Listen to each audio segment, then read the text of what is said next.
وصفة جديدة كسكسي بالكالامار، حاجة بنا ولا أروع.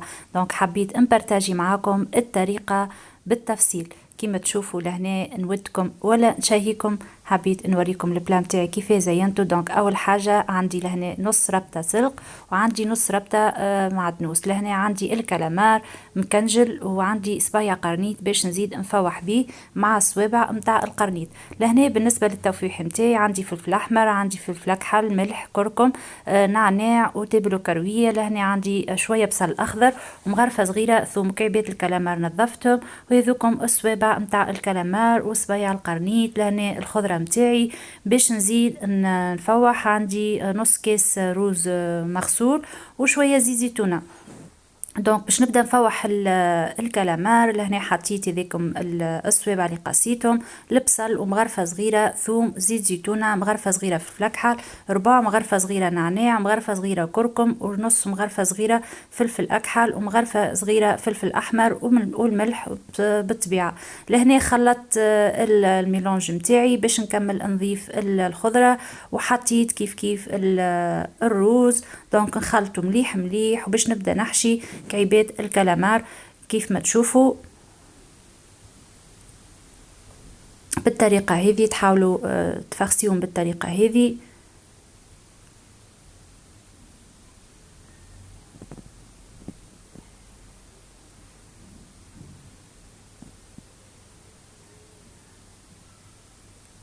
ولهنا هذاك الميلانج اللي بقالي باش نحطو اكوتي في الكونجيلاتور. كيف هكايا ما نلقى عندي حتى شيء نطيب به رز جربي يجيكم ياسر ياسر بنين. باش نوريكم الطريقه كيفاش انا باش نسكر الكعيبات الكلامار، حاجه مضمونه 100% بطريقه سهله ما تتحلش معاكم في وسط الصوص كيف ما تشوفوا. دونك تحاولوا تسيسوها. حبيت نوريكم بالتفصيل. دونك نحاولوا نسكروها مليح مليح بكابتين كوردون.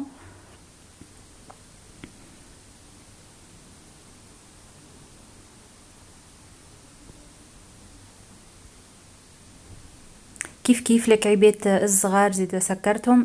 دونك ما تخافوش كيما قلت لكم ما يتحلوش معاكم في المرقه. ولهنا باش نبل الكسكسي متاعي عندي الكسكسي النوعيه هذه.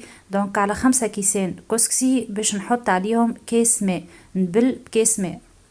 دونك كيما تراو باش نملح ونزيت. دونك نبثبثهم شويه بالزيت والملح، ومن بعد نبل الكسكسي نتاعي بالطريقه هذه ونخليه اكوتي حتى لين يتشرب الماء نتاعو.